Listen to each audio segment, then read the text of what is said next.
terus baik di negara gitu baik kuari terus baik kuari leuwih dahsyat. Maka kulantaran hianatna Abi Lubana, Ki Abi Lubana kembali ke mukminin, embung menghadap Kangjeng Nabi. Dianggap bakal bisa menyelesaikan, ternyata tambah konflik.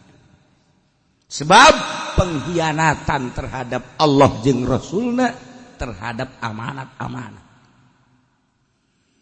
Turunlah ayat ini. Ya ayyuhalladzina amanu la takhunu war rasul. Wahai eling-eling jelema anu arariman, para mukminin mukminat sing hadela takhunullah, ulah rek harianat maraneh kabeh ka Allah, war rasul jeung ulah hianat aranjeun kabeh ka Kangjeng Rasulullah, wala takhunu ulah hianat aranjeun kabeh amanatikum ka amanat maraneh kabeh sing hade. Hiji dilarang mengkhianati Allah. Mengkhianati Allah berarti tengah laksanakan perintah-perintah fardu Allah. Khianat terhadap Allah. Hayang yahok jelema anu mengkhianati Allah ketika jelema anu teu salat eta pengkhianat Allah. Di imah urang lamun anu teu salat, ieu ngakhianat Allah. Teu puasa pengkhianat Allah. Tengah zakat pengkhianat Allah. Geus disob teu haji pengkhianat Allah. Loba kene di Indonesia pengkhianat Allah. Nomor kedua pengkhianat Rasulullah. Teu nuturkeun sunnah-sunnah Kangjeng Rasulullah sallallahu alaihi wasallam. Pengkhianat Rasulullah. Nomor katilu ngahianati amanah-amanah Allah. Baik di segi agama maupun di luar agama. Agama Islam. Ketika ieu agama nu kudu diutuhkeun, kemudian agama dicaci maki, kemudian agama dilecehkeun, kemudian agama ieu diapilainkeun, ieu tanggung jawab urang sebab mun urang henteu peduli berarti urang pengkhianat agama. Selain agama, diri urang dibagi bere mata ieu amanat. Aing mere mata ka sia, jang neuleuan Al-Qur'an, jang neuleuan hadis, jang neuleuan kitab-kitab Allah. Digunakeun naon ku sia mata sia. Cukup jang colokeun malaikat di akhirat ketika neuleuh TV. Kocek. Hayu sia. Komo eta mah aki-aki geus kieu mah.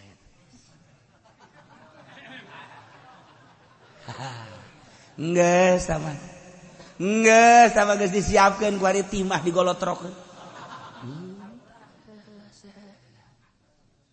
Udang hees lain ngalawudu.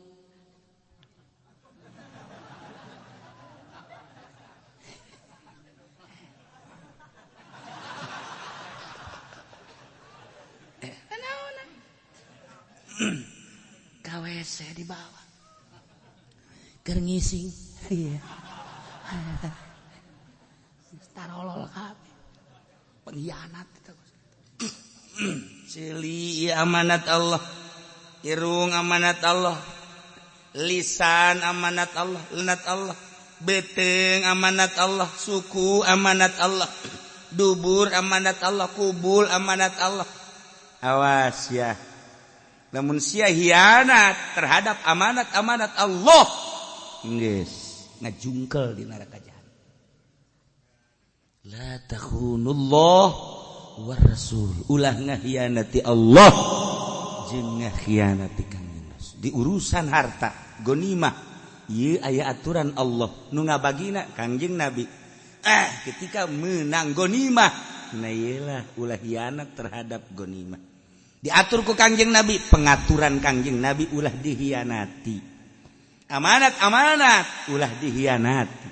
Eta terhadap gonimah. Kuari urang ya, awas.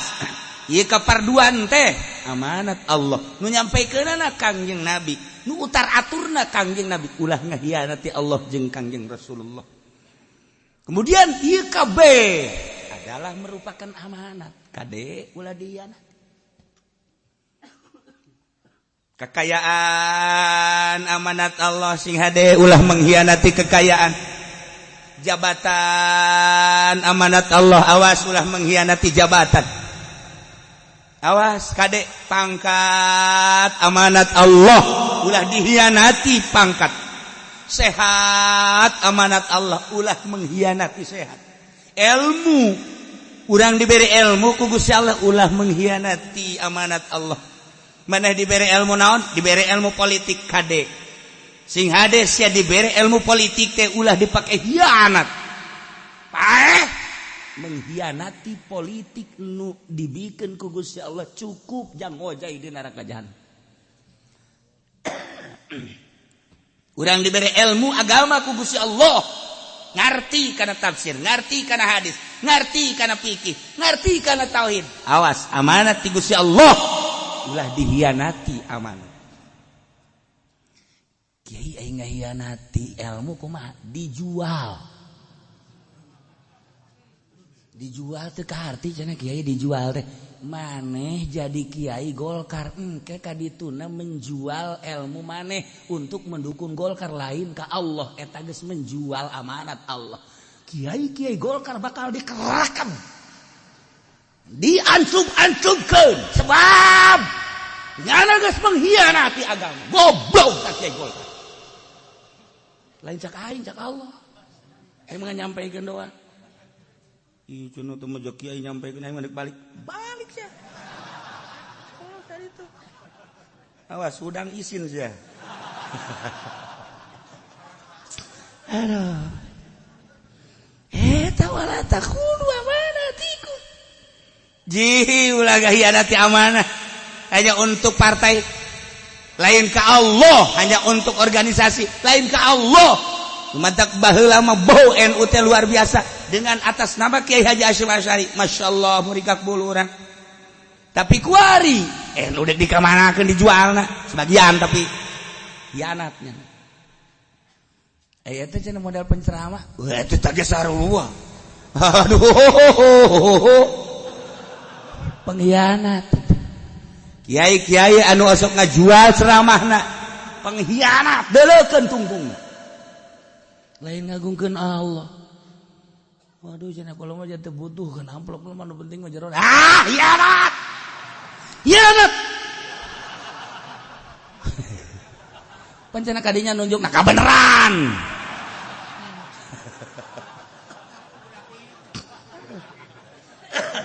Hianat Gusti Allah nu agung.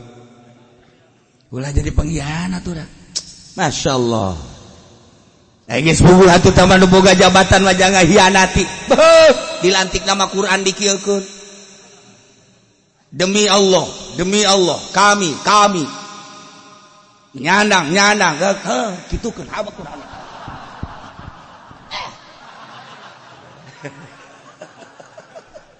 Masya Allah. Kadeuleu ku kabehan Quran dikieukeun sanu nita meureun. Hianat horenganan. Ieu lamun di negara urang DPR-na teu hianat, maju. Mantep. Lamun pamarentahna teu hianat, sia dada. Jalan diampar ku emas. Kuari dipicung ka dieu Mas Tono malulu. Ngaguling gedeung-gedeung Mas Tono, gedeung-gedeung Mas Eko.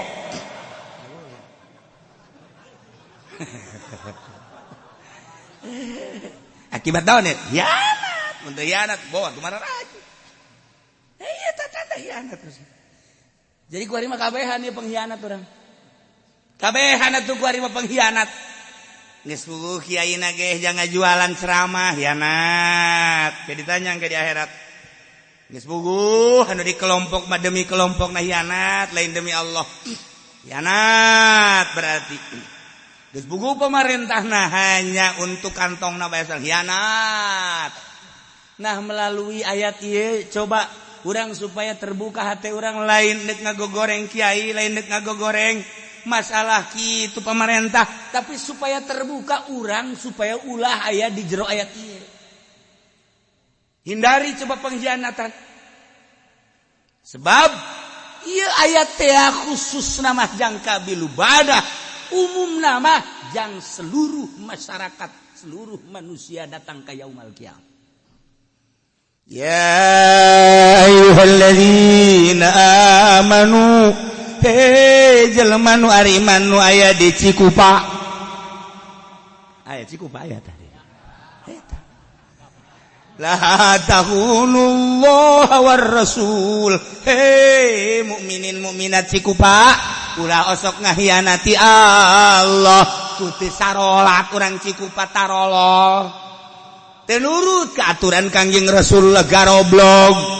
Wala taqulu amanatikum, ulah hianat ka amanat maraneh kabeh nu geus ditembreukkeun ku Gusti Allah ka maneh sing hade ieu amanat khusus Cikupa. Bacakeun deui ku urang di Bojong. Ya ayyuhalladzina amanu urang Bojong. Aya di dieu Bojong. Sing hade sia nyeureun sendalna ulah ngamana ulah ya anak. Kunaon di Quran aya Bojong. Masya Allah. Urang sepatan. Nu mantak kami embung ge hinum di sepatan. Hanyir.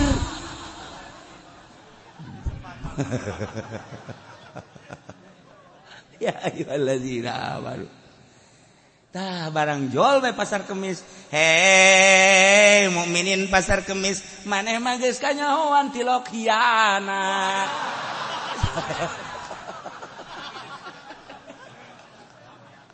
Demo kabeh. Isi adalah takunullah, ulah mengkhianati Allah. Perintah-perintahna, tugas-tugas secara faraid, fardu-farduna laksanakeun. Sing hade diri urang bisa jadi pengkhianat Allah ketika datang waktu salat. Mun teu salat mengkhianati Allah. Lamun geus mengkhianati Allah atuh babarieun Allah mah. Goblok sia dihirupan ku aing, disehatan ku aing, dibere tanaga ku aing ngahianati ka aing. Ayo sia geus ditungguan ku aing sia. Ayo isukna teu salat teh, isukna teu salat teh. Nah naik nyana motor teh bro, Masya Allah ngubrus ka empang batur. Itu buku teu karupan ngubrus, bahasa anu disalahkeun coba ayo. Tabrakan onam aya silih salahkeun aing ngubrus. Motor hancur nyanana bengep. Aing nyalakeun saha coba ayo. Paling ge goblok ge sanu nyen empang. Sak nu boga lae tol sia. Kunaon nyalakeun empang aing. Coba cenah mun empang maing moal ngubrus deui, goblok sia.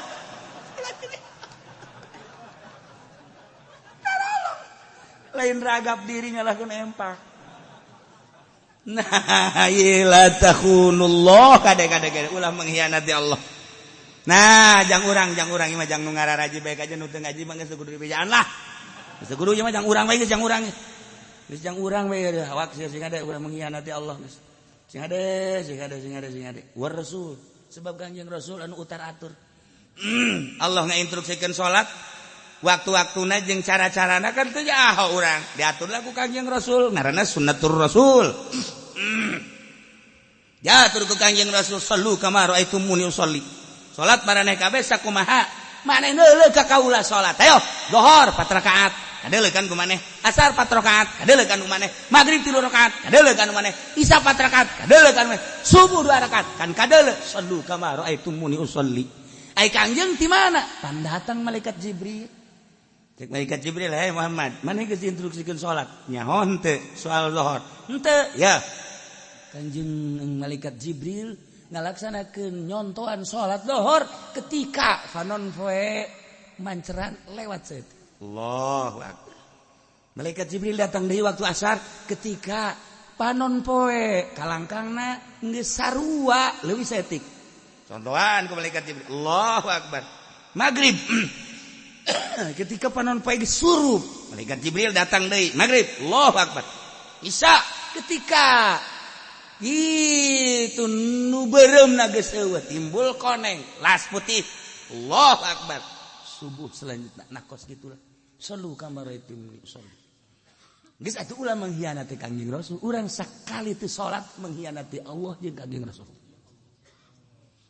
Sekaligus mengkhianati amanat di Gusti Allah. Nah, iyalah soal agama sing ada. Maut salaki cepat paroid, ieu amanat.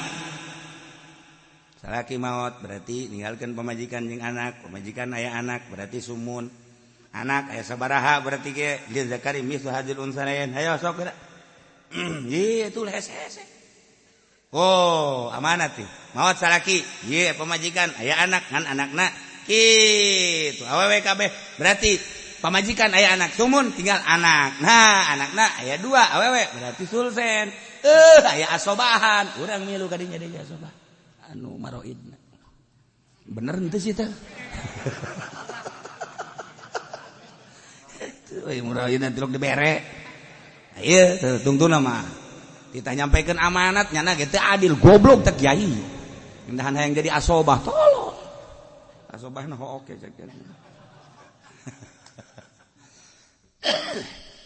Si hade amanat masukkeun ke jero hate urang, masyaallah moal kebal urang hidup di alam dunia. Duh, Gusti. Ya amanat teh Gusti. Urang sehat amanat. Urang pinter amanat. Urang jagjag amanat, urang boga harta amanat, urang boga jabatan amanat, urang boga tahta amanat, ya Allah. Urang boga pamajikan amanat, urang boga anak amanat, hati-hati. Ulah mengkhianati amanat. Jadi percaya ku urang ku Gusti Allah ka urang nu tembleuhkeun ka urang eta adalah merupakan amanat. Nah, perhatikan moal kebal. Dulur urang nu geus tari heula ka ditu, amanatna bener apa henteu? Bapak urang geus maot itu nyandang amanatna bener apa henteu perbandingkeun. Mun teu bener cilaka.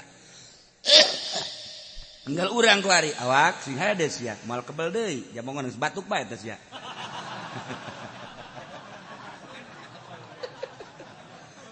Nu batuk ge kadang panjang umur kadang nu teu batuk-batuk. Lu teh loba aja geus kitu batuk bae aja panjang umur nu teu batuk cek.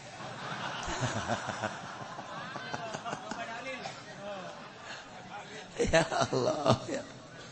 Ayat ieu diturunkeun dina perihal Ki Abi Lubanah bin Ki Abi Lubanah yakni Marwan bin Abdul Munzir.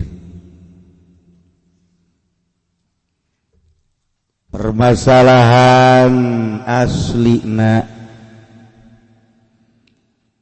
cik Ibnu Ishaq Kangjeng Nabi pernah nahan 25 Yahudi Bani Quraidah.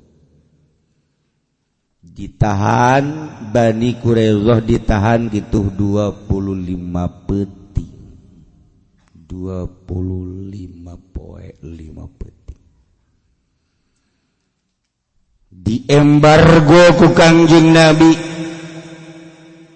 Perekonomian ditahan sehingga kelabakanlah Bani Quraidah di Madinah. Jadi lamun aya penahanan embargo kan perekonomian teu jalan. Ketika perekonomian teu jalan, perpolitikan jadi kalut. Ketika perpolitikan kalut, maka terjadilah huru-hara. Negara lamun diembargo kurang kuat, seperti baheula urang di zaman Bung Karno pernah diembargo. Lantaran masyarakatna beriman kuat teger. Nu kuari urang dek ngabilukeun negara, ya negara teh maksudna makhluk-makhluk umat bangsa. Dek dikembalikan deui tina perekonomian nu kuari keur dijalankeun ndek dibalikeun deui ka pertanian. Ieu teu kararuateun kabeh. Teu kuat. Aduh, cenah tuh kami bakal kumaha.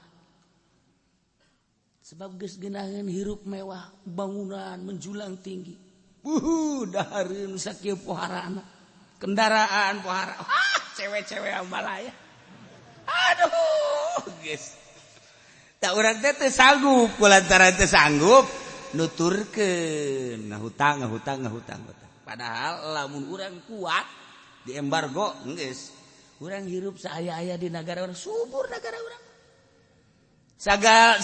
Negara urang mah nanaon ge aya atuh cok geura.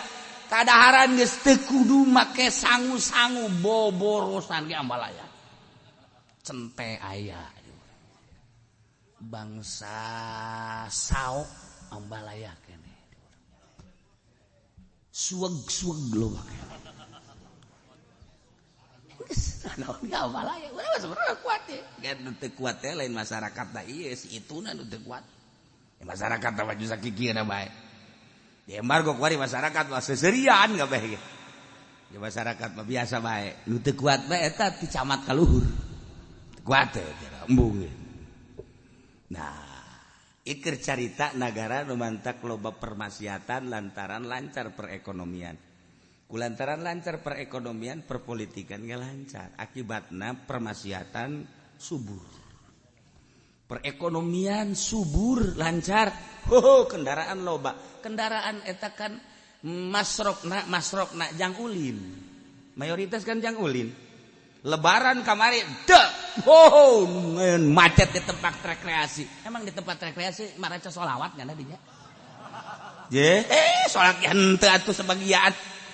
Da teh eta tarugus karar itu kan akibat perekonomian subur, nu macet teh di tempat rekreasi, berarti kan arulin, suburlah permaksiatan.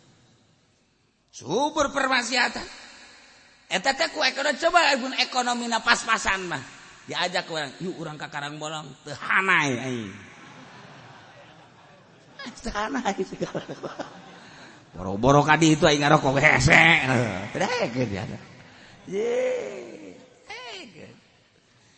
Geus kulantaran ieu perekonomian subur, milu subur kabeh. Nah, ieu di negara urang ninggalkeun subur teh hese. Ninggalkeun subur teh hese. Nu bantak nu ngaraji kuari ngandaekna doang, masyarakat aja embung. Embung kuari mah neangan jang ieu kitu nuluikeun perjalanan waliullah kuari hese jasa. Pondok pesantren mah kan ieu panuruskeun para wali Allah. Ai para wali Allah kan masyarakat teh maksudna teu dahar ti isuk datang ka sore mah sanggup. Henteu kudu salin ganti baju ge sanggup wali Allah makan kos kieu. Nu penting agama luhur. Henteu kudu boga kendaraan mewah-mewah. Nu penting mah nyana endek dakwah datang ka mana siap. Kuari kapan? Kuari kiai gariung teu diberkatan we ngomong kan. Tuh ngomong. Ulah ke negara negara beling tuh bahasa kita. Padahal emang beres. Sakalina berkat jauh hansip nanaonan. Masih jauh hansip mana? Jauh hansip atau parab cangkurileung. Lain parab jelema eta jauh hansip. Itu beres ada kumaha udah agama. Ya Allah. Agama lamun geus di kotak-kotak cara kuari. Kiai nu di Golkar, kapakena di Golkar doang. Di luar Golkar teu kapake. Kiai di P3 kapakena di P3 dah, di luar P3 teu bisa. Kiai nu di PDI doang. Di luar PDI teu da itu. Tah. Di kotak-kotak kuari. Kiai HTI, Kiai Huruj, Kiai NU, Kiai Muhammadiyah terkotak-kotak kuari. Akibatna atuh ngamajukeun maranehanana bae. Masyarakat kumaha? Teu bisa batak lamun kuari mah ngadengekeun ceramah bae kiai di mana ye? NU paingan berat ka pamarentah tuh NU jing. Sos kitu kan bahasa lagi masyarakat. Yo, eta kiai mana eta? Itu mah kiai Golkar paingan ngajak merecet koneng bae. Golkar ieu. Kan karena itu kan masyarakat. Iya teh si kiai mana teh?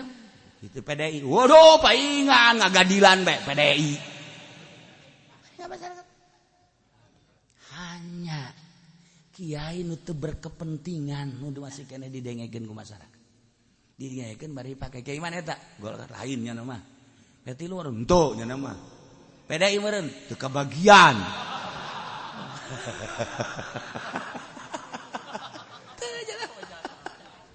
NU lain ya, huruf lain. Hatailanya lu mah ngaji bae. Oh, iya bersih ya. Karak rada didengekeun. Asal kadang-kadang kiai mana sih teh bagus teh caritana nama. Tapi bangun kos kitu teh mah caritana. Kiai teh NU, oh paingan berat ka si eta. Geus teu bisa henteu kos kitulah kaayaanana. Deuk kumaha atuh. Anu timbul bahasa masyarakat teh seperti kitu terkotak-kotak. Deuk sanu ngarapian coba kuat. Kuari tidak sehatan ku NU. Tek ceuli datang ka bisa didengekeun sebab jana kadengena berbau ka ditu. Kuari deuk tidak sehatan ku FPI tek ceuli bisa mah bisa bae brul-brulan jang supaya didengekeun dipake moal sebab lah geus kanyaoan nya mah kelompokna eta bae. Coba kiai mana teh ya? Kiai HTI teu bisa. Sebab jana deuk didinya bae. Hurud embung aing daripada jujubahan ka ditu. Masak unggal masjid teu hayang aing. Maksudna teu salah kabeh ge di NU teu salah, di HTI teu salah, hurud teu salah. Anu mana ge eueuh nu salah jak kitabna mah Al-Qur'an kabeh ngan kepentinganna jang kelompoknya kabeh. Kelompok masing-masing bakal jadi penasehat mal bisa. Kos kuali polisi ndek negakeun hukum bisa diterima ku nagara ku masyarakat moal sebab berat ka ditu. Moal kuduna nyana teh lempeng. Teu nu salah. Asal kelompok itu dibenerkeun. Nu bener, tapi lain kelompok itu disalahkeun. Apakah bener tak kos gitu? Apakah bener tak kos cak polisi jipan gitu amat di neraka siang ke. Emang ngan ngalempeng-lempengkeun jurig sia doang. Engke sia kuari mah heueuh bae. Engke tah aing mah tah ngaji tah. Je, parangsan. Tah ieu urang keur kalut balik di Indonesia. Batak kula mah selalu ngadoa ya Allah ya Rabb hijikeun deui Gusti bangsa Indonesia naon hartina jeung naon ngeunahna ieu ririweuhan jeung riributan. Gusti hijikeun. Coba lempengkeun kurang satu tujuan kuari mengisi kemerdekaan supaya aman tentrem urang ngeunaheun berekonomi berpolitik ibadah ka Gusti Allah kan nikmat. Daripada urang gontok-gontokan naonan. Tah nya ngadoa bae aja doana can diijabah mah. Jauh nu mere duit. Tah bagi pudoli tah kos kitu mah. Aya ngadoa di panggung kikieuan, aya nu mayar. Sugan sorangan ngadoa teu henteu. Jauh deui bae teh bagi enggak sama disebutkeun dah. Nah ieu keur carita aya pengembargoan. Ceuk Ibnu Sa'ad mah 15 detik. Cek Ibnu Uqbah mah 17 detik. Nu jelas Yahudi teh aya Yahudi Bani Nadir, aya Yahudi Bani Quraidah kabagi tilu engke. Nah ieu mah Bani Quraidah diembargo ku Kangjeng Nabi taat supaya ulah aya hubungan jeung mukminin. Masyaallah perekonomian kalut. Akibatnya perpolitikan terlancar sebab tidak saling mendukung. Urang kuari di Indonesia nu mantak maju ge saling mendukung. Aya kitu naon kitu ngaranna kedutaan anu bisa ngamajukeun negara. Kedutaan Arab, kedutaan Amerika, kedutaan Inggris, kedutaan Jerman, kedutaan Belanda, Malaysia, Thailand dan lain sebagainya. Melalui kedutaan etalah saling mendukung maju negara. Lamun urang diembargo tak putus. Diembargo ku ieu putus, sedangkan kan kuari henteu bisa sanagara doang. Amerika ngaembargo, jelas geus 4 negara pasti milu. Model kuari Qatar tek milu anu Misra milu dan lain-lain sebagainya. Nah, ieu negara teh kan geus kitu. Akibatna ya negara henteu maju perekonomianan. Nah kuari Iya Yahudi Bani Quraisyah diembargo ku Kangjeng Nabi. Kulantaran diembargo 25 poe besi berkelanjutan kan kadituna timbul sieun. Sieun di hate-hate Yahudi Bani Quraisyah. Akhirna kepala Yahudi Bani Quraisyah ngaranna Ka'ab bin Asad manehanana langsung nyarita ka kelompok Yahudi Bani Quraisyah.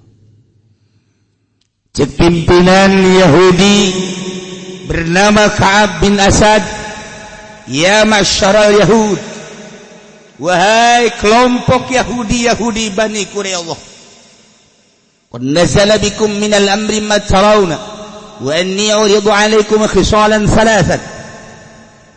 Perlu dikanyahokeun urang di embargo. Ia instruksi ti Muhammad telah meninstruksikan apa yang telah kita ketahui dan rasakan sekarang. Dengan demikian 3 perkara coba pilih supaya pengembargoan dicabut. Hiji, urang kudu nurut ka Muhammad. 3 perkara cek Yahudi wa mah anu 3 naon?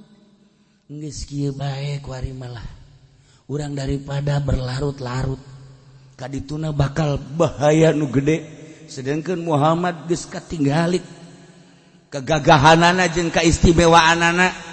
Urang kuari terdesak, urang kieu bae kuari bayu nubayyi'u hadzal rajul wa nusaddiquhu fa wallahi laqad tabayyana annahu la nabiyyun mursalun wa annahu alladzi tajidunahu fi kitabikum tu'minuna ala dimaikum wa amwalikum wa abnaikum wa nisaikum. Yuk urang beat bae geus babarengan ka Muhammad, urang ngabenerkeun Muhammad.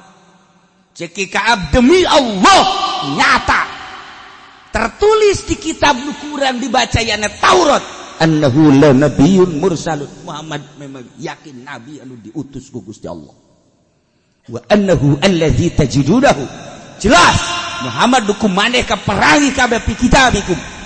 Baca dina kitab Taurat tanda nabi nu bakal datang, nabi akhir zaman setelah Isa. Ngaranna Muhammad. Tanda-tanda rambutna, pangambungna, biwirna, celikna, dedeg pangadeg, kulitna, akhlakna seperti itu. Geus palingan urang iman bae geus kan. Kumaha eta Yahudi barang dibejaan seperti kitu. Urang lamun iman kumaha? Aman engke ceknyana. Urang moal diperangan ku Muhammad.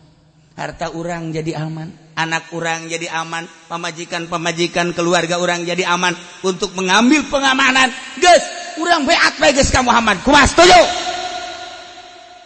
Tetep bae Yahudi fa abau. Ulah waka gancang-gancang arariman urang atuh. Ke heula. Perlu pertimbangan Ka'ab.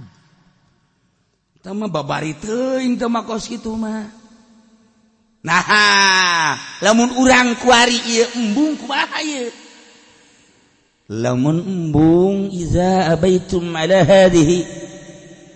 Lamun marane embung teu iman ka Muhammad, embung percaya ka Muhammad, embung nuturkeun aturan Muhammad, urang bakalna dibunuh anak-anak urang, pamajikan urang, keluarga urang. Ieu kan bahaya pasti. Urang berhadapan jeung prajurit Muhammad. Perang. Nah ieu nu dipermasalahkeun urang merangan kelompok Muhammad eta kan berat. Seperti eta. Coba kumaha? Yahudi lantas ngomong memohon bahwa aya keneh jalan keluar. Coba. Urang neangan jalan keluar coba kumaha? Akhirnya pertimbangan Yahudi untuk mencari jalan keluar, memohon ka Kangjeng Nabi. Wa arsalu ila Rasulillah an ib'ats lana Aba Lubanah. Coba ngutus ka Muhammad supaya bisa menyelesaikan seseorang di kelompok Muhammad nungaran Abi Lubana. Sebab Abi Lubana teh kapan tadina Yahudi. Anakna kan aya di urang keneh, pamajikanana jeung keluarga aya di urang. Harta-harta nage kapan nyana aya keneh di urang. Supaya nyana bisa mempertimbangkan, coba mohon ka Muhammad seseorang nungaran Abi Lubana. Setuju oge akhirna. Datang kelompok Yahudi Bani Quraisyah ke Kangjeng untuk memohon supaya diutus salah seorang nungaran Abi Lubana dalam rangka menyelesaikan konflik. Supaya ulah berlarut-larut. Kudu kos kitu di negara ge. Di negara orang konflik kamari. Di antarana konflik anu teu nyaman. Lantaran ketidaksetujuanana masyarakat Jakarta dipimpin ku Ahok. Maka terjadilah demo besar-besaran.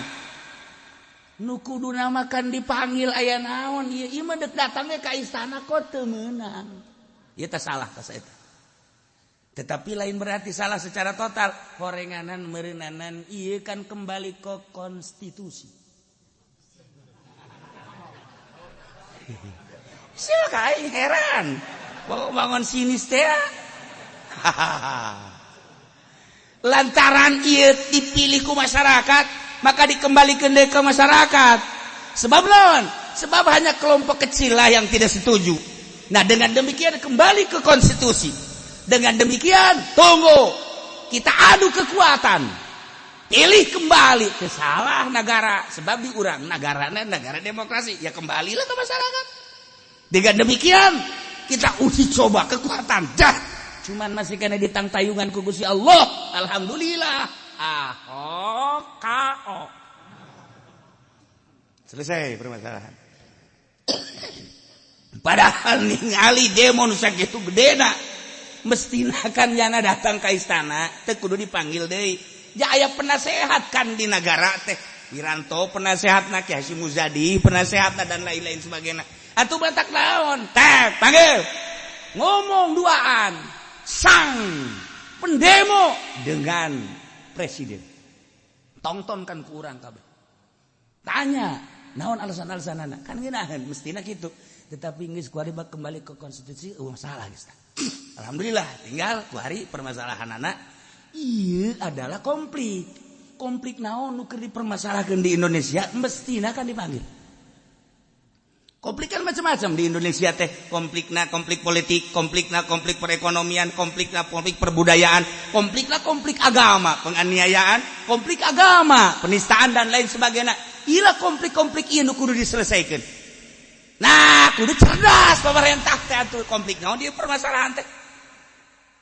Jadi negara teh aya menteri-menterina. Jadi negara teh aya DPR-DPR-na. Jadi negara teh aya MPR-MPR-na, aya penasehat-penasehatna. Konten bisa menyelesaikan konflik bangunan, tapi ternyata alhamdulillah selesai. Kembali ke adu kekuatan. Nah, ini kan model kosnya ya. Untuk menyelesaikan konflik. Sehingga diembargo ku Kangjeng Nabi. Ieu konflik besi berkelanjutan. Perekonomian macet, perpolitikan terjalan, perbudayaan macet. Maka dinasehati ku ketua Yahudi. Jadi terimakan ku masyarakatna. Permasalahan anak iya adalah permasalahan naon. Coba konflik ieu urang selesaikan. Mohon salah seorang dari mukminin rombongan Muhammad supaya berhadapan jeung Yahudi Bani Quraisyah untuk menyelesaikan konflik. Masya Allah, geus dicontohan ti baheula. Jai.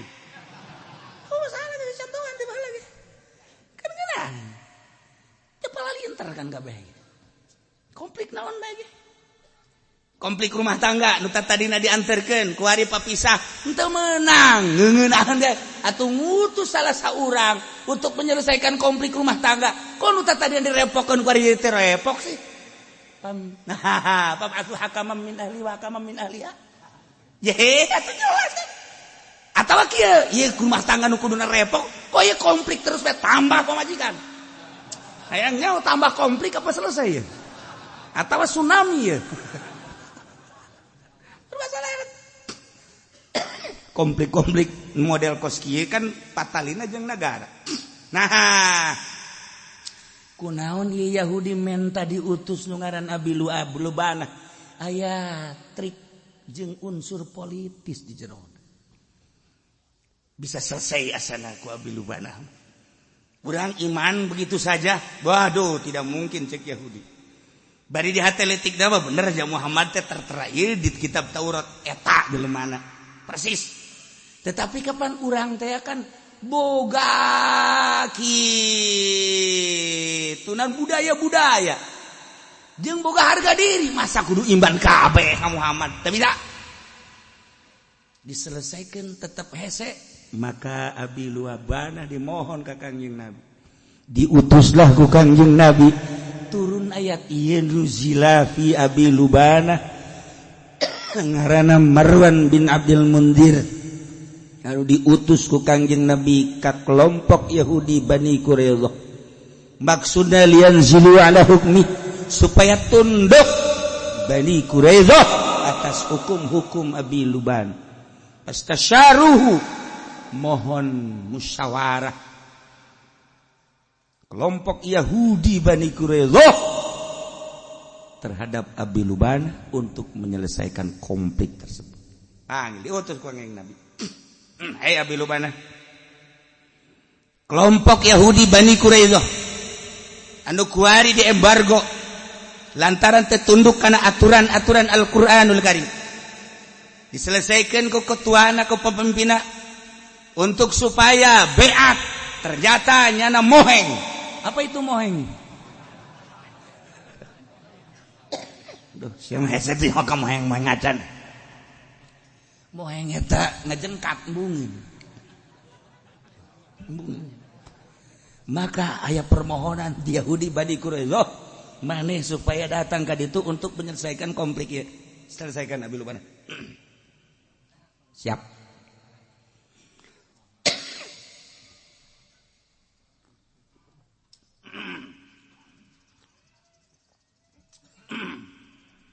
Abi Lubana maju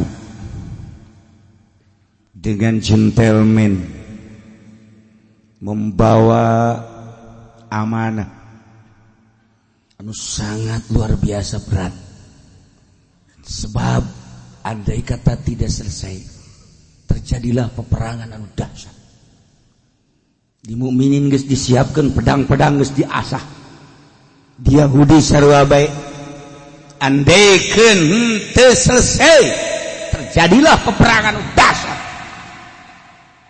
sarua tiba heula datang ka ayeuna konflik seperti itu kemari demo asa de perang andai kata teu selesai perang terjadi encan berarti selesaikan ayeuna ge masih keneh ditunggu kelanjutanana kumaha tinggal ditinggali roda perpolitikan jeung perekonomianana sebab di negara urang aya anu resep model kieu aya anu teresep prosentasena anu resep sabaraha anu teresep sabaraha anu teresep bakal nyin komplotan-komplotan anu resep kumaha maka bakalna ieu dimusyawarahkeun jeung para syaitonir rajim penggede-penggede kumaha supaya ulah terjadi konflik ayo iya modelna kos kieu besar ariap mukminin sangar siap sakitu mah sakicep Yahudi karena gengsi hayo paeh-paeh geus pokona orang beak-beak nu penting ulah mundur coba lamun kejadian model kos kitu ya Allah urang lamun nyaritakeun di negara urang kabeh ge ieu kitabna Al-Qur'an tapi konflik terus-terusan urang mun nyarita NU kitabna Al-Qur'an urang mun nyaritakeun Muhammadiyah kitabna Al-Qur'an urang lamun nyaritakeun tentang huruf kitabna Al-Qur'an urang mun nyaritakeun HTI kitabna Al-Qur'anul Karim urang lamun nyaritakeun berbagai organisasi Ikhwanul Muslimin kitabna Al-Qur'an pesantren modern kitabna Al-Qur'an pesantren salafiyah kitabna Al-Qur'an kopi tengah hiji ikan berarti aya konflik-konflik di jerona aya muatan-muatan anu lain semata-mata Al-Qur'anul Karim kudu diriungkeun dimusyawarahkeun ngutus supaya utusan-utusan tersebut bisa menjelaskan tentang kepentingan anak jeung supaya diluruskan di sebuah negara Indonesia kan mantap. Lamun kamari sekaligus HTI bubarkeun alasanana naon? Engke kadituna mungkin NU ge dibubarkeun. Engke kadituna Muhammadiyah bisa dibubarkeun. Dengan mudah pembubaran tersebut salah. Atuh jaya badan hukum panggil lah. Mendingan panggil seluruh organisasi. Ayo. Coba utus musyawarah. Cara ieu tah. Memohon di Yahudi Bani Quraisyah supaya Abi Lubanah bisa menyelesaikan konflik tersebut agar embargo dicabut sehingga hubungan antara mukminin jeung Yahudi di bidang perekonomian lancar, di bidang perpolitikan bisa lancar, perbudayaan bisa diatasi. Apakah kumaha aturan-aturan anak? Mohon Abi Lubanah supaya maju. Eueuh hesena urang hirup di negara Indonesia teh geus setengah abad leuwih, aman-aman bae. Nu Islam ngarasa tentram, anu Kristen ngerasa aman, anu Konghucu kitu keneh, anu Buddha kitu keneh, aman-aman bae. Nah, mulai kayak penyerangan. Nanti Kristen ke Muslimin, ke mukminin, di mukminin kitu keneh, penyerangan. Iya masa sih henteu bisa konflik eta ku urang diselesaikan supaya ulah terjadi peperangan. Ngadenge urang masjid anu dibeulem. Gereja anu dibakar. Haji ieu setelah dibeulem kieu apakah jana haju arasup Islam dan teu? Setelah anu ieu dibeulem deui apakah manehna arasup Kristen dan teu? Nah, daripada engke ngajadikeun kagedean konflik atuh maningan ku urang diselesaikan. Nah, ieu asal penyelesaianna mantep. Nah, ieu kita mah Indonesia kajen mah geus loba nu ngurusan tah mah geus. Umbalayah. Cuma orang mau cerita Al-Quran bagaimana? Ngan emang nyelapnya seetik nyelap kayak ahokan. Nyelap. Dah. Set. Diutus Ki Abi Lubanah. Setelah diutus Abi Lubanah. Ya. Kami memohon kepada Muhammad agar engkau bisa menyelesaikan konflik antara Yahudi Bani Quraisyah dengan mukminin pimpinan Muhammad. Dengan demikian coba supaya pengembargoan ini dicabut agar perekonomian lancar kembali. Mohon supaya konflik tersebut bisa diselesaikan. Cik Abi Lubanah ieu mah gampang permasalahanana. Nu paling istimewa Abi Lubanah begitu nyana berangkat membawa misi penyelesaian. Datang ke Yahudi Bani Quraisyah. Begitu nyana datang dihormat. Lalaki Yahudi kabeh narangtung menghormat ke Abi Lubanah. Inilah pimpinan yang bisa menyelesaikan konflik. Kita angkat topi kepada Abi Lubanah. Encan geus dihormat.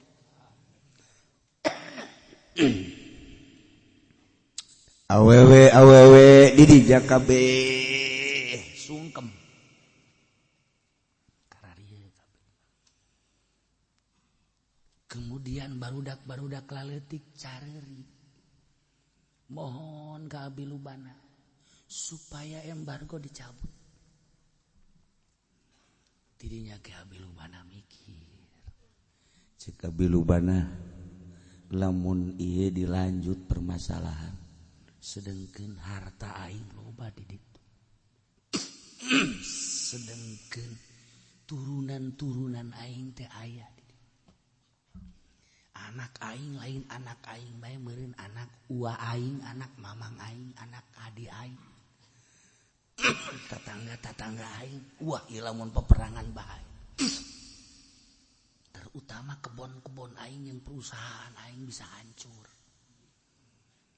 Wah, cek abi lubana demi mengutuhkan harta aing, demi mengutuhkan keluarga aing, demi mengutuhkan anak aing, maka abi lubana anu sakitu hebatna utusan Kangjeng Nabi mengkol hatena untuk mengkhianati mukminin. Politik seperti itu, politik mah seperti itu. Berangkat di imah mulus di tengah jalan mengkol. Ke awal-awal dek jadi DPR niatna mulus. Barang geus diuk di kursi embol-embolan mengkol. Masyarakat mengharapkan ieu mah jalurahna ge ustaz. Insyaallah karim. Diharapkan untuk melaksanakan roda perpolitikan di desa tersebut seadil-adilnya dengan niatan anu mulus si ustaz ge insyaallah. Begitu terpilih keustadanana mulai sapoe leungit, Masya Allah. Setelah dilantik hanya beberapa hari keustadanana kadituna bebajingan. Eta sakelas lurah. Komo kelas bupati. Emang bupati aya anu lain bajingan eueuh. Bajingan. Lamun make kacamata Al-Qur'an. Lamun make kacamata bajingan mah tuh nyana ge boh KM bajingan. Hesek wari urang. Tah, ieu sagede abi lubanah bae diutus ku Kangjeng Nabi untuk penyelesaian penyelesaian di jalan belok katena mengkhianati mukminin. Sebab naon? Pan di ditu teh aya harta aing ambalaya. Mun terjadi peperangan cilaka. Oh, di ditu teh kapan aya keluarga aing. Mun terjadi peperangan cilaka. Beuh, di ditu teh kapan aya anak-anak aing hincu-hincu aing. Mengkol ki abi lubana. Masyaallah. Dengan penghormatan anu pohara, permohonan anu pohara, maka terjadilah pertimbangan anu belok menjadi nu tatadina ngerasa amanah kuari jadi khianat. Ditanya ki Abi Lubanah, ya Aba Lubanah, ataron nanzila ala hukmi Muhammadin, bagaimana menurut pendapat kamu wahai Abi Lubanah, andai kata kami sekalian tunduk terhadap hukum Muhammad, lamun kami kabehan tunduk ke hukum Muhammad, beat ieu terjadi da kumaha ieu coba dipengkolkeun ku Abi Lubanah. Anu samistina mah lamun aranjeun kabeh tunduk ka utusan ka aturan-aturan Muhammad, ka hukum-hukum Muhammad, selesai permasalahan. Geus waya naon konflik bisa selesai sebab manut ke aturan Muhammad. Tetapi cek Abi Lubanah lamun maneh kuari nentang ka Muhammad perang, lamun maneh kuari beat nurut ke aturan Muhammad dipenci. Eueuh penyelesaian kabeh. Cek Abi Lubanah maneh beat ka Muhammad, yo isarahnya tah fa asyara ilaihim annahu adhibut ta. Kunaon eta ki Abu Lubanah bisa kos kitu? Sebab li anna iyalahu wa malahu fihi, keluarga jeung hartana aya di kelompok Yahudi. Sangat mencintai harta jeung keluarga. Demi untuk kelanjutan harta jeung keluarga, makanya belok nu tadina berat ka mukminin kuari berat ka Yahudi. Na'udzubillah min dzalik. Seperti kos gitu. Konflik politik teh kos kitu bae.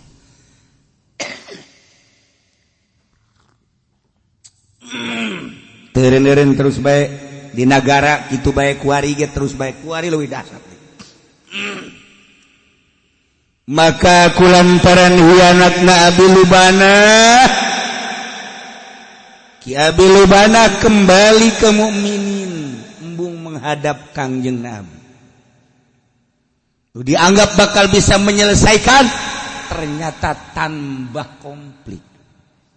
Sebab pengkhianatan terhadap Allah jeung Rasulna, terhadap amanat-amanat. Turunlah ayat ini.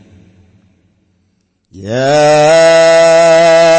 ayyuhalladzina amanu la takhunu war rasul.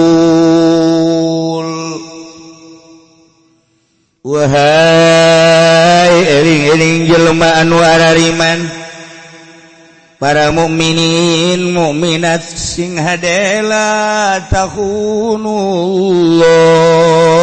ulah rek harianat maraneh kabeh ka Allah, war rasul jeung ulah hianat aranjeun kabeh ka Kangjeng Rasulullah, wala takhunu ulah hianat aranjeun kabeh amanatikum ka amanat maraneh kabeh sing hade.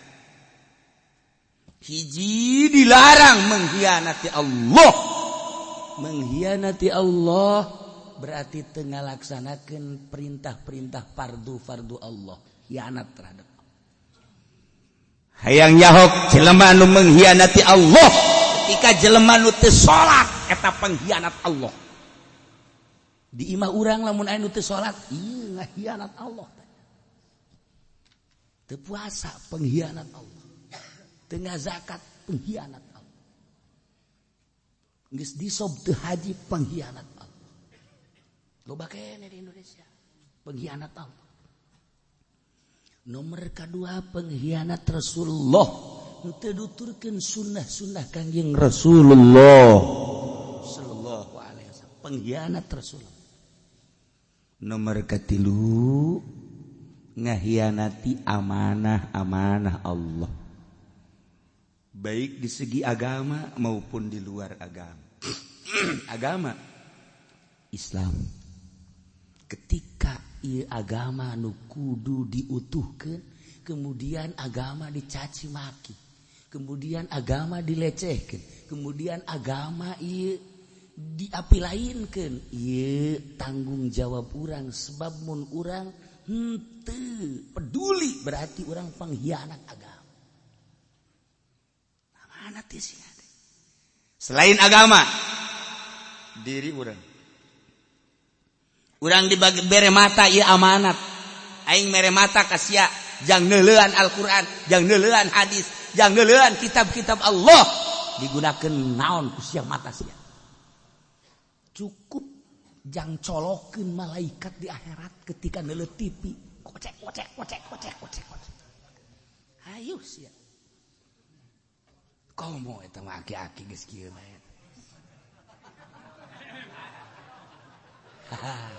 Geus sama geus disiapkeun ku ari timah digolotrokeun. Udang hees lain ngalawudu.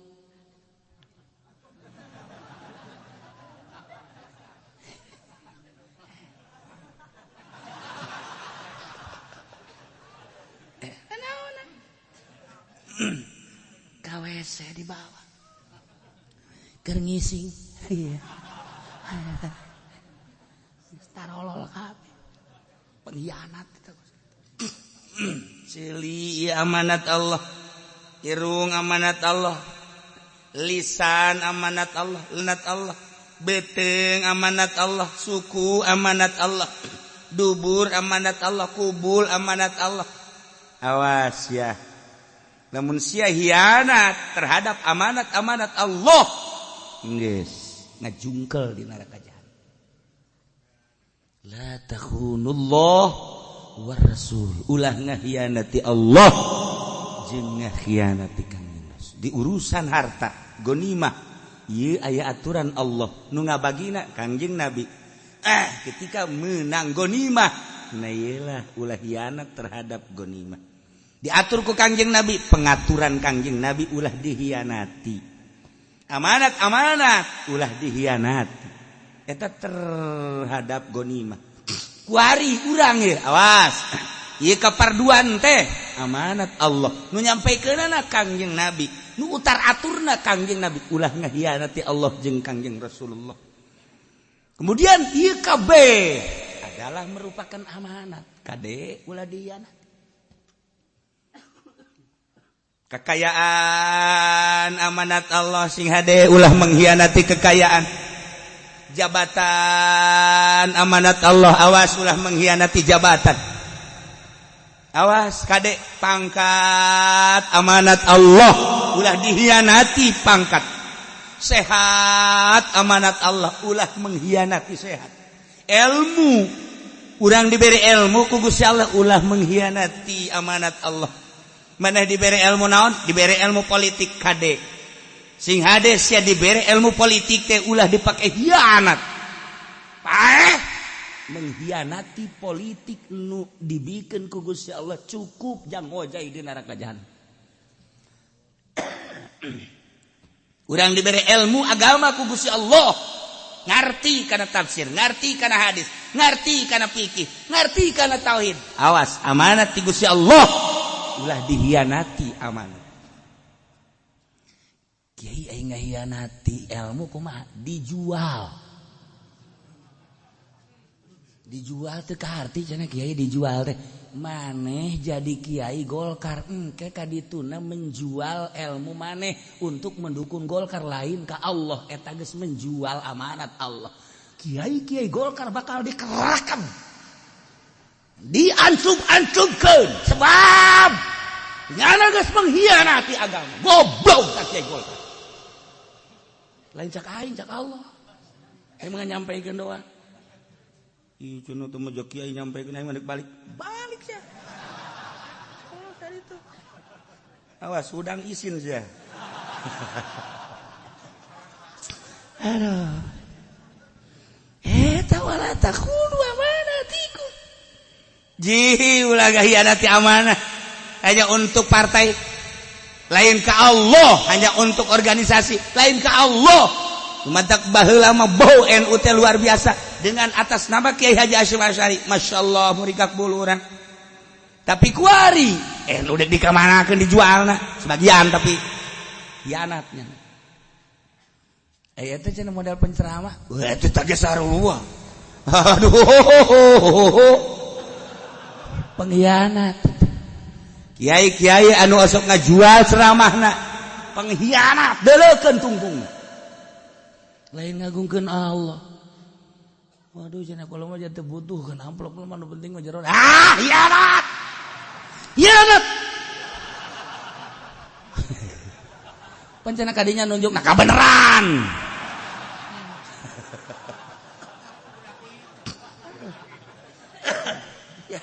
Gusti Allah nu agung. Ulah jadi pengkhianat urang. Masyaallah. Geus puguh atuh tambah nu boga jabatan mah jangan hianati. Dilantik nama Quran dikieukeun. Demi Allah, kami nyandang kitukeun haba Quran.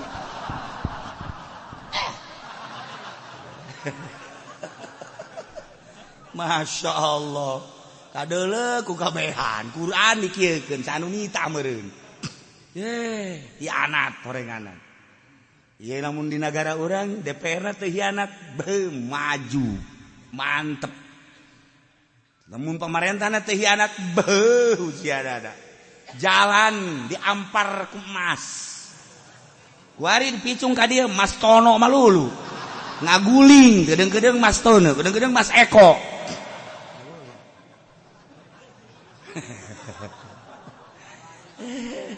Akibat daun ya? Hianat, untuk hianat, bawa kemana lagi?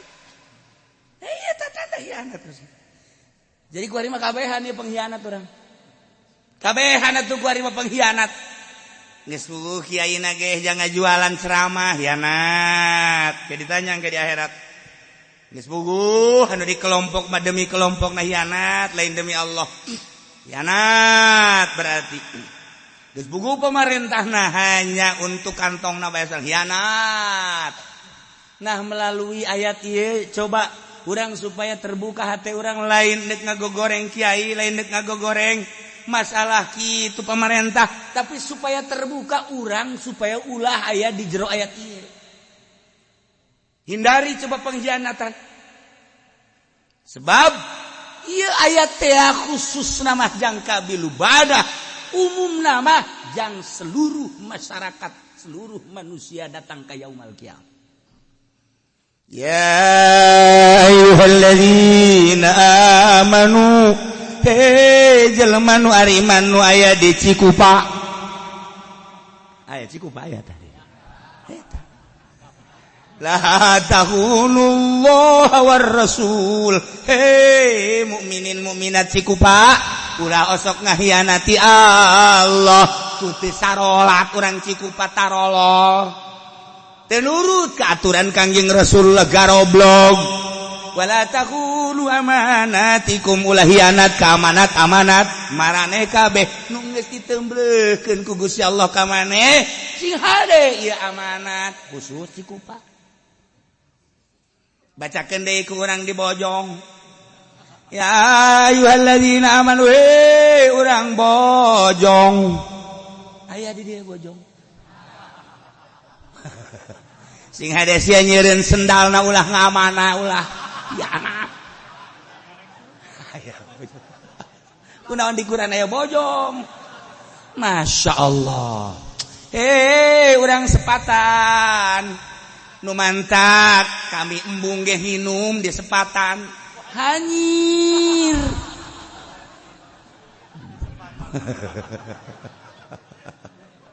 Ya ayyuhalladzina amanu. Tah barang jual we pasar Kemis. Hei mukminin pasar Kemis, maneh mah geus kanyahoan tilok hianat.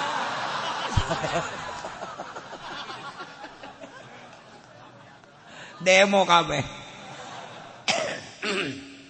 Isi adalah takunullah, ulah mengkhianati Allah. Perintah-perintah na tugas-tugas secara faraid fardu-farduna laksanakeun. Sing hade diri urang bisa jadi pengkhianat Allah ketika datang waktu salat. Mun teu salat mengkhianati Allah. Lamun geus mengkhianati Allah atuh babarieun Allah mah. Goblok sia dihirupan ku aing, disehatan ku aing. Dibere tanaga ku aing nghianati ka aing. Ayo sia. Geus ditungguan ku aing sia, ayo. Isukna teh salat teh, isukna teh salat teh. Nah. Naiknya motor teh. Bro. Masya Allah ngubrus ka empang batur. Itu buku teu karupan ngubrus, bahasa anu disalahkeun coba ayo. Tabrakan onam aya silih salahkeun aya ngubrus. Motor hancur nyanana bengep. Aya nyalakeun saha coba ayo. Paling ya goblok ge sanu nyen empang. Sak nu boga lae tol sia. Kunaon nyalakeun empang aing. Coba cenah mun empang maing moal ngubrus hei goblok sia.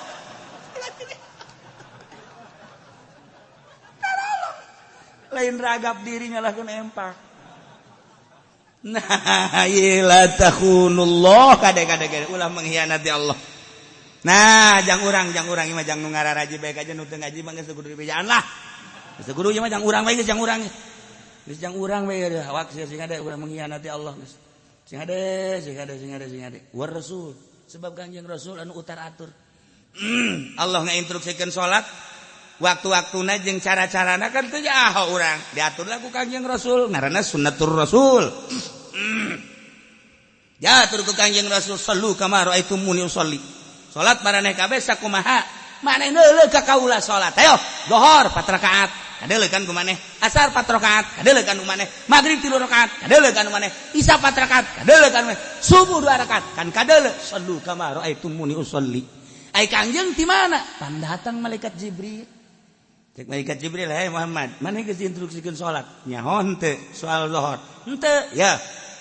Kanjeng malaikat Jibril ngalaksanakeun nyontoan salat zuhur ketika fanon poe manceran lewat seut. Allahu Akbar. Malaikat Jibril datang deui waktu asar ketika panon poe kalangkangna geus sarua leuwih setik. Contohan ku malaikat Jibril. Allahu Akbar. Maghrib ketika panon poe geus surup, malaikat Jibril datang deui. Maghrib. Allahu Akbar.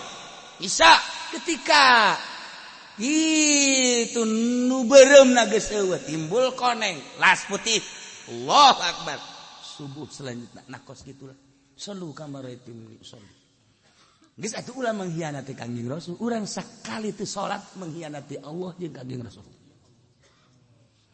sekaligus mengkhianati amanat di Gusti Allah nah iyalah soal agama sing ada maut salaki cepat paroid ieu amanat salaki maut berarti ninggalkeun pamajikan jeung anak pamajikan aya anak berarti sumun anak aya sabaraha berarti ge lil zakari mislu hadzal unsarain hayo sok geura ieu tuh hese-hese oh amanat teh maut salaki ieu pamajikan aya anak ngan anakna kitu awewe kabeh berarti pamajikan aya anak sumun tinggal anak nah anakna aya 2 awewe berarti sulsen aya asobahan urang milu ka dinya deui asobah anu maroidna bener henteu sih teh tuh maroidna tilok dibere ieu tungtuna mah kita nyampaikan amanat nyana ge teu adil goblok teh kiai indahan hayang jadi asobah tolol asobahna oke cek si hade amanat asupkeun ke jero hate urang masyaallah moal kebal urang hirup di alam dunia duh Gusti ya amanat teh Gusti urang sehat amanat urang pinter amanat urang jagjag amanat urang boga harta amanat urang boga jabatan amanat urang boga tahta amanat ya Allah urang boga pamajikan amanat urang boga anak amanat hati-hati ulah mengkhianati amanat jadi percaya ku urang ku Gusti Allah ka urang nu tembleuhkeun ka urang eta adalah merupakan amanat nah perhatikeun moal kebal dulur urang nu geus tari heula ka ditu amanatna bener apa henteu bapak urang geus maot itu nyandang amanatna bener apa henteu perbandingkeun mun teu bener cilaka enggal urang kuari awak sing hades ya moal kebal deui jamongan geus batuk bae teh sia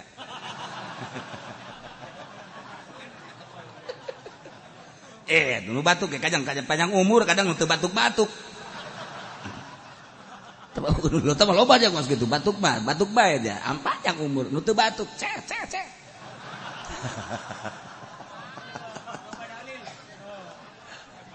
Ya Allah ya. Wa antum ta'lamun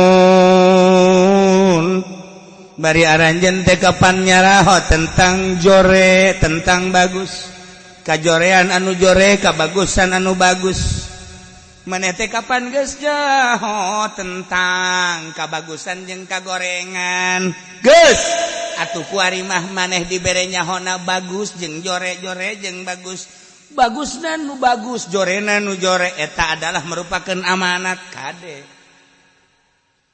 wala takhunu amanat maneh teh kapan geus nyaho dina perekonomian teh lamun memang aya hiji benda hiji barang 2 hargana beda hargana berarti eta teh nu kos kitu ngaranna riba maneh geus nyaho riba teh bakalna jadi seuneun neraka eta tah kanyaho maneh sing hade amanat sia haji goblok tolol sia nyaho ongkoh teu dipake ongkoh nah jang ka neraka jahanam cukup ku ngeuridit la takhunu amanati aduh cenah kiai mangkaning eta nu sok dipake ngaji teh ka kiai motor kula eta aduh kreditan kiai itu sia teh aku naon tolol kula lamun teu ngredit teu bisa ulang ngaji sia ulang ngaji geus engke boga motor nu bener karek ngaji geus ku ari mah beuleum da motor heuy aduh iya suka ada numpakan motor jadi doraka mana teh mah ngabejaan wae teh mah wah teh sia dutul ngalaksanakeun nama wala takhunu amanatikum sing hade geus bukuh mata urang geus bukuh ceuli urang engke bakal disidang amanat Allah mata amanat Allah ceuli amanat Allah irung amanat Allah lisan amanat Allah dan lain sebagainya sebab perekonomian anak aing kurang kumaha ngatur ja aing ge nyampaikeun amanat-amanat aing teh melalui kiai takribna kemudian riadna jeung sajabana fatul muina kok sia teu ngajeding sih jeding dah. Yes ya. Ye cenah kula mah nuturkeun kiai. Kiai saha? Kiai na ge boga sorum. Mana kiaina? Itu cenah panggil ka dieu. Emang aing keur ngarep-ngarep cek malaikat kiai nu kos kitu tah. Nek jadikeun imam neraka ku aing sia. Wala taqulu awadatikum ya Allah ya Rabb. Di akhir zaman urang Gusti Allah ngeri ayeuna. Ngeri urang ieu ku ayat ieu abilubana ieu asli nama abilubana mengkhianati. Karena cinta harta, cinta anak, cinta keluarga, terjadilah pengkhianatan terhadap Allah. Terjadilah pengkhianatan terhadap Rasulullah. Terjadilah pengkhianatan terhadap amanat-amanat anu disandangkeun ka manehanana. Masyaallah karim. Padahal antum ta'ala nyaho kan maneh. Nu jore nu bagus bisa dikajakeun. Urusan benda bae oh iya bagus, ieu jore nyaho. Oh iya gede, ieu leutik nyaho. Hukum oh iya meunang ieu mah henteu nyaho urang ku ngaji. Oh iya mah haram, oh iya mah halal nyaho ku ari mah. Tetapi kunaon atuh urang mengkhianati ka nyaho urang. Sing bisa urang nyaho urang mengkhianati. Nyaho lamun peuting teh poho diinstruksikeun tahajud. Nyaho sia, tapi sia tilok tahajud pengkhianat sia. Aduh cenah kiai, lain waduh-waduh. Keur nyaritakeun hianat sia mah embung. Untuk khianatan mah khianatan bae. Lain kitu cenah tah kiai ge termasuk. Ya oke geus lah pokona.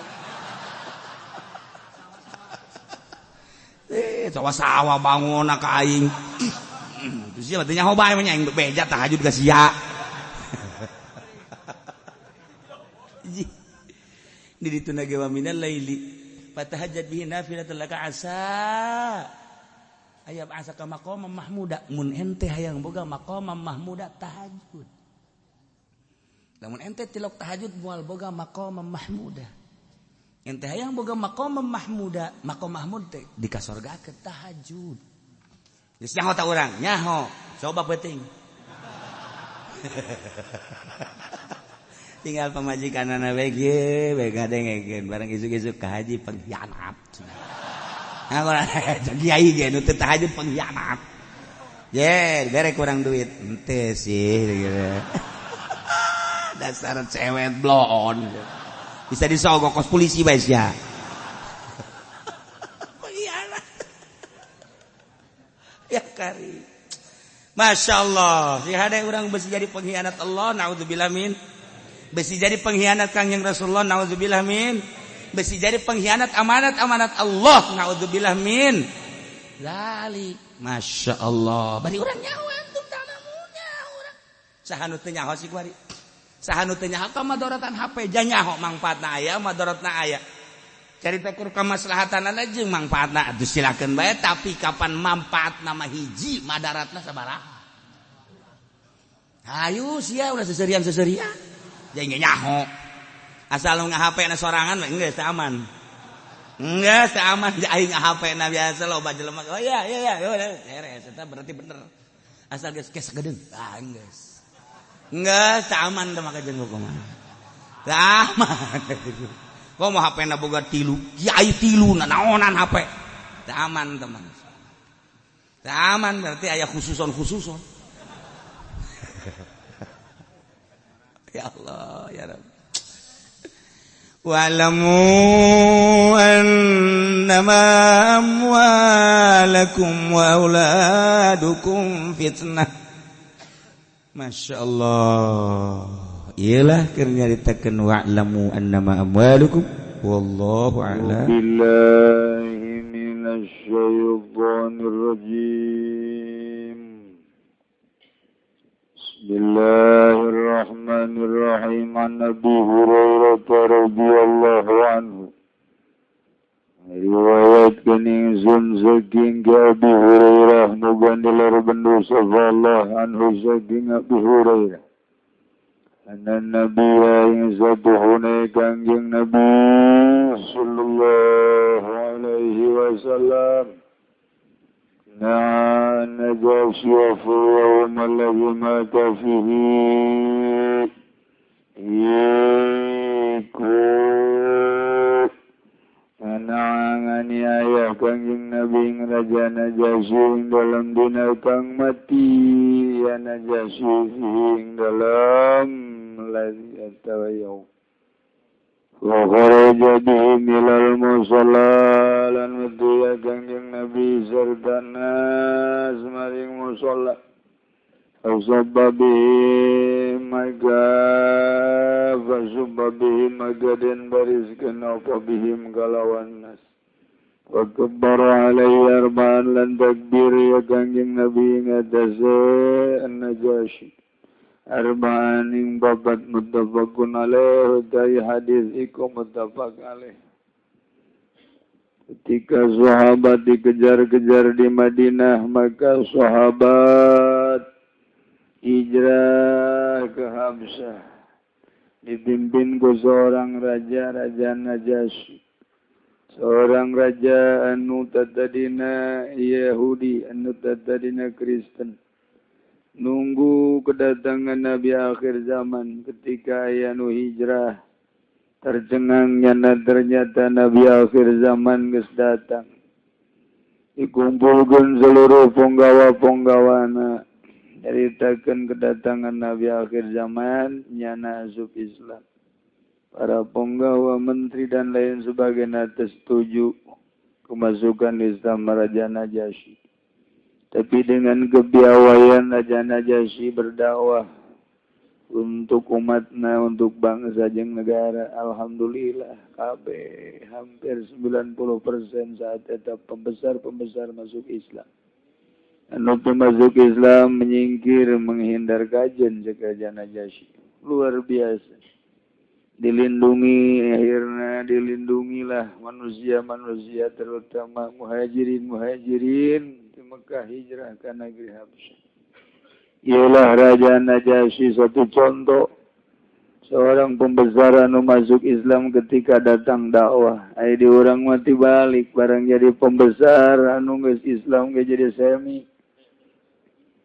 Tadina Islam, tapi barang jadi lurah semi, barang jadi bupati semi, barang jadi gubernur jadi semi mawon, jadi presiden gitu gini. Baheula mah ti kafir asup Islam pohara luar biasa.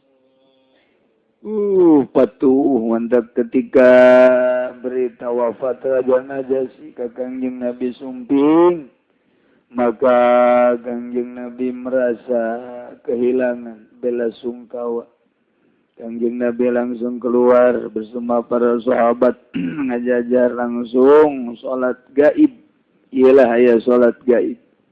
Ke salat gaib teh kudu mayitna dihareup di mana bae salat gaib mah. Besi kieu urang nyalaten gaib, mayitna di mana? Mayitna di ditu cenah di Jakarta. Tuh meunang urangna di dieu mayitna di Jakarta. Nu kangen atuh. Mun kitu mayitna di Picung. Itu tah kaditu ka Kendal. Gaib ge kita gaib di mana bae mayitna kala di kidul wetan kulon gatunana nusolli ala maitil gaib. Habib Razak Allah. Ikan cerita gaib, Habib nanti gaib ini mah. Lain rozak nu iya, nu gaib atau nu bakal gaib. Gitulah, iyalah sebab urut hadis. Aya salat gaib diceritakan gitu ku babasa babara ulama dina kitab fikih. Al-manal ijmali utawi gilaigi kumana kang bangsa ijmal makanal hadis awal samang zana pa hadis kang awal iku zuhuruhu utawi zuhiri hadis kang awal iku anahyuani nayi juga saking nayi saking sasambat mutlakun hari mutlak ardafahu maga nganut buri ing hadis zabal musonib ugi musonib di hadis Abi Hurairah kalawan hadis Abi Hurairah takhsusun lahu darah nang duakeun lahu gadwe hadis wa bayani anna ya idza kana an merdalakeun zadun ya ikut dadgalan ya ikut limujarradil ilam malulu tutut gadwe malulu ngawaruhakeun bilania galawan orang nazar zambat wala mubakharalan orang kumagugan Alaysa minal maniyanu magaranana yanaya ikut tetap saking kang dan cegah apa saking kang pemberitahuan berita duka nayu waganan nahi nabi ulanan nazaba kangjeng nabi sallallahu alaihi wasallam alaiku tetap mengatasai kangjeng nabi utai keselamatan ikut takbir ya kangjeng nabi bisolatil janazah dalam salat janazah sinan ala ahli badarin itu sitan ing neneng ada ahli badar wa khamsan dan ing lima ala zairi sahaba ing ada zakakan sahaba arba'an ala gairihim lan babat ing ada selian sahabat kali badar wa kangjeng nabi kena takbirna khusus sama takhsisun khusus ka kangjeng nabi untuk ahli badar mantak kurang gitu salawat badar da para salatullah salamullah ala toha rasulillah salatullah salamullah ala yasin habibillah tawassalna bi bismillah wa bil hadi rasulillah wa kulli mujahidillah bi ahlil badri sing lain ahli haji badri ahli badar sing ada aya ngaran badri dek naik jadi bupati lain deui teh mah ahli badri ingat ahli badar saya ahli badar orang hafal salawat badar cenah bakal diraksa ku kangjeng Nabi ku Gusti Allah di akhirat bagalna dibere syafaat masyaallah salawat badar tah urang mah aya maca salawat lamun dek ngumpulkeun dana aya geus mandek sosorangan teh ya Allah istimewa tentunya salawat badar mah dunia mencatat ketika Gus Dur jadi presiden di MPR dibacakan salawat badar kaget orang Amerika orang Inggris orang Belanda memantau aneh ongkoh demokrasi tapi dibacaan salawat badar cek Amerika nelpon ke Inggris kita ancam gak usah lama-lama. Ya, sebab ini dibacakan sholat badar. Berarti kan pohara itu. Itu tekebal Gus Dur. Itu 1 tahun aja jadi presiden. 1 tahun lebih saya itu. 5 tahun. Iya, lantaran Gus Dur nambungan. Iya, satu sejarah dunia mencatat. Heboh di Amerika, heboh di Inggris, heboh di Belanda. Orang mah kurang nyaho karena urusan kos gitu. Mengikuti tenyaho dampak politiknya. Ketika dibacakan salawat badar Amerika tercengang. Wah, iya lain sembarangan. Berarti ada apa-apanya di dalamnya. Mantap kukumah ge tetep bae dilengser gitu. Aing ieu mah SBY mantep maca salawat badar terus bae jadi presiden. Antara nu salawatan ya nama zikir ge dibayar bae tuh mah kieu bayaran. Tuh sekupi daman tuh. Ahli badar gedap saya di sahabat 5 jang zalian teta kuari orang opat hatamatan najasi malamati zabaraja najasi bagabaro yang takbir ya gangjing Nabi alaihi ngadase najasi arbaning babat pasabada ala zalika lan tetap ya takbir ngadase manggono ngadase manggono arbaan hatta tawafahullah malang ngawafatkan hu gangjing Nabi sallallahu Wajana Rasulullah nazaba gangjeng Rasulullah sallallahu alaihi wasallam ibu iku ngadamen ya gangjeng Rasul takbir ada di musallin ngagahaken bilangan wong kang salat kabeh subuh lan pirang-pirang barisan liyazdada lizibar pun yantahu wa lizibaru nyubri doa lil mayyiti wa doa lahu kada mayit lan ngadua kada mayit Resepen pisan kangjeng Nabi mah nyolaten nu maot lobaan jajaranana loba supaya loba istighfar ngadoakeun ka mayit berarti pengaruh lamun teu pengaruh moal dititah ku kangjeng Nabi makin loba makin enteng ka mayit makin loba makin enteng untuk kamari keur waktu gitu bapana atut maot eueun udara tang model eta model Haji Hasan Sohib sakitu gagahna jeung sugihna rembung nu tahlil nyolaten saetik sakitu dibarere duit gede aja pudoli menang teda nah tetanya terus sadugna tiluna dibalayar santri-santri jeung kiai-kiai dibayar 300 sampai 500 ribu nusa juta hayang lobaan atuh teh. Terus saya datang ke 7 dibayar. Aneh segitu dibayar ge tetep bae henteu rame. Eta teh hiji tanda bahwa mayit aya nanaonan di jerona sebab henteu kasedot. Jelema teh henteu kana mahnid dan datang teh rek neangan duit bae datang ka ditu aya nu teu maca kulhugul wajan asal dibere amplop beres geus. Eta teh model nya aya jelema katarik begitu ngadenge maot teu kuat hayang kapanggih. Hayang nyalateun hayang memberikan doa ngalir doa.